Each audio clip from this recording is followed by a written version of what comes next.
السلام علیکم ملګرو، امید ده چې ښه به یې روغ جوړ به یې. ملګرو نن به موږ خبرې کوو د غلط ویب سایټونو په باره کې چې آیا تاسو څنګه دا بلاک کولی شئ. ملګرو غلط ویب سایټونو نقصانات خو اول دا دي د غلطو ویډیوګانو د کتلو چې لومړی تاسو د مردانه کمزوری سره مخ کیدی شئ، دویم تاسو د کینسر مرض کې هم مبتلا کیدی شئ، درېیمه چې دا ده چې ایډز هم خطرات ورشته دي. نو آیا تاسو دا څنګه بلاک کولی شئ؟ آیا ستاسو ملګری چې ګوري هغې ته هم بلاک کولی شئ که نه؟ یا خپل ماشومان چې ګوري هغو ته هم ډېره په اسانه باندې تاسو بلاک کړئ، بیا به هغو هم په موبایل کې داسې څه نشي کتی. نو د ویډیو شروع کېدو نه مخکې که تاسو زموږ چینل باندې نوي یاست زموږ چینل سره سبسکرایب کړئ او ویډیو سره لایک کړئ، مننه به وي. زه د ویډیو په طرف باندې نو اول تاسو خپل کروم اوپن کړئ. کروم کې تاسو ګوګل کې به سرچ کړئ ګوګل GLE. تاسو ګوګل سرچ کړئ تاسو به داسې انټرفیس راشي. نو اول خو تاسو ګوګل را داسې کوئ، زه ته اول دغه ښیم چې دی که هغه مرداري ویډیو راځي که نه مرداري ویډیو. نو تاسو وګورئ دې ته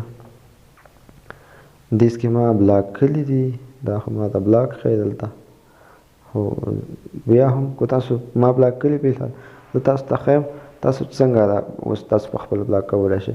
نو تاسو به ټول نه مخکې دا 3 ډاټ چې ته ښیي 3 کرښې چې دې باندې به راشئ، تاسو به سیټنګ ته راشئ. سیټنګ کې تاسو چې راغلی که نه په دې کې سرچ سیټنګ زیات خلکو ته سرچ سیټنګ هم سیټنګ چې وکړئ که نه بیا سرچ سیټنګ راځي. نو چې سرچ سیټنګ تاسو ته ښودون تاسو ډایرکټ په سرچ سیټنګ باندې به کلیک کړئ. اولیا به پرېږدئ سرچ سیف سرچ فلټر والی دا به پرېږدئ. دویم په ویډیو باندې تاسو راغلی نو تاسو به ډو ناټ آټو پلی باندې بیا کوئ، ټیک شو. په درېیم باندې چې راغلی هینډ رایټ باندې ته به تاسو راشئ نو دا به تاسو ډسیبل کړئ. چې ډسیبل هم کړو نور یې پکې پرایویټ ریزل دی پکې دا پکې نور پکې ګوتې مه ووهئ، بیا ورته نور مسله جوړه شي. تاسو په کیو ساعت ته راشئ دا به سیو کړئ. چې سیو هم کړو تاسو به بیک لاړ شئ. چې بیک لاړئ تاسو بېرته اوس چک کړئ چې څنګه چل دی ښایي درته که نه ده.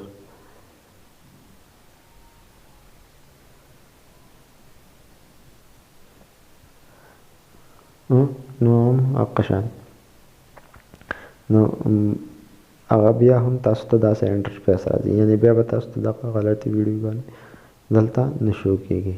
نو امید دی ملګرو نننۍ ویډیو هم دومره ویډیو مو خوښه شوې وي. چینل ورسره سبسکرایب کړئ، ملګرو ته هم سینډ کړئ لینک، او نورو ویډیوګانو دپاره هم راتلونکي کې انتظار کوم. هغې پورې ما ته راکړئ اجازت.